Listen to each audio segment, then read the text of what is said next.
নমস্কাৰ, মোৰ চেনেলৰ অন্য এটা ভিডিঅ'লৈ মই আপোনালোকক স্বাগতম জনালোঁ।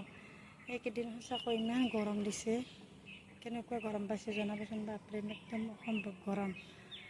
আৰু যিমান গৰম হ'লেতো আমি খোৱা লোৱা কৰিবই লাগিব, হয়নে নহয়? আৰু গৰম হ'লেও কিছু কিছু বতৰৰ বস্তু বতৰত খাবই লাগে। সেয়ে মই আজি খালোঁ কঁঠাল। সেনেকৈ খোৱা নাই আৰু, কিন্তু কঁঠাল খাওঁ নাখাওঁ গুটিটোৰ কাৰণে কিন্তু খুব প্ৰিয়, গুটিবিলাক সকলোৰে প্ৰিয়। সেয়ে মই আজি কঁঠালৰ গুটিৰ এখন আঞ্জা বনালোঁ, চাবচোন ভিডিঅ'টো। আৰু ভিডিঅ'বিলাক চাই কেনে পাই জনাব। যদি ভিডিঅ'বিলাক চাই ভাল লাগে লাইক কমেণ্ট কৰিব, আৰু নতুনকৈ চোৱা বন্ধু বান্ধৱীসকলে মোৰ চেনেলটো ছাবস্ক্ৰাইব কৰি দিব। আৰু যিসকল বন্ধু বান্ধৱী আগৰ পৰা চাই আছে তেওঁলোকক মই আন্তৰিক ধন্যবাদ জনালোঁ। আৰু এইটো কঁঠাল পকিছে, কিন্তু আমাৰ ঘৰৰে কঁঠাল, ধুনীয়াকৈ পকিছে। এয়া চাওকচোন ইমান ধুনীয়াকৈ। কিন্তু এটা কথা, বস্তুটো খাওঁতে যিমান সোৱাদ, গুটি হওক, কিন্তু কাটোতে খুব আঠা।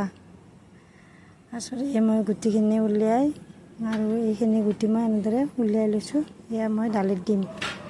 আৰু মই এয়া আজি বনাইছোঁ মাহৰ দালি। মাহৰ দালি এনেদৰে মই কেৰাহীত দি দিছোঁ, আৰু এয়া ফেনখিনি কাঢ়ি দিম, কাৰণ মাহৰ দালিত আজি দি খাম গুটি। কাৰণ সদায় সদায় একে দালি খায়ো ভাল নালাগে, এনেদৰে সলাই সলাই খালে ভাল লাগে। সেয়ে ভাবিলোঁ আজি মাহৰ দালি বনাম, আৰু তাত দিছোঁ মই এনে কঁঠালৰ গুটি। কোনে কোনে এনেদৰে খাই জনাব।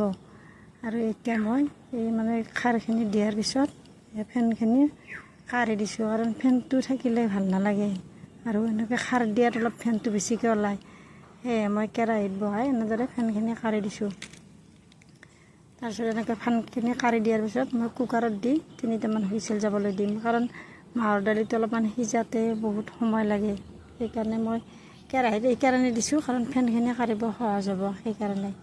আৰু ইয়াত দিছোঁ গুটি, আৰু গুটিকেইটাৰ ৰঙা ৰঙা বাকলিখিনি এৰিয়াই দিব পাৰিলে ভাল হয়, কিন্তু মোৰ আৰু ইমানটো ধৈৰ্য নহ'ল, এনেই দি দিছোঁ।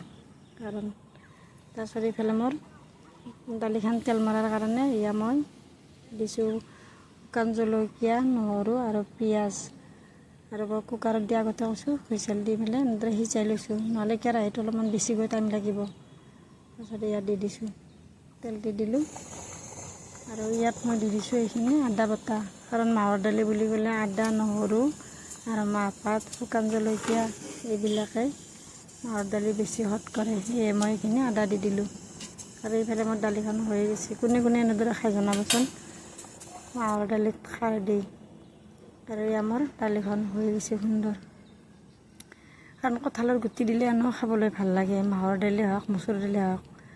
তথাপি আজি মই বনাইছিলোঁ এয়া মাহৰ দালি। এয়া আৰু গুটিখিনি যদি ৰঙা ৰঙা বাকলিটো এৰুৱাই দিয়া হয়, তেতিয়া কিন্তু দেখিবলৈ ভাল হয় দালিখন। আৰু এয়া দালিখন এয়া মোৰ ধুনীয়াকৈ সিজি গৈছে। ভিডিঅ'টো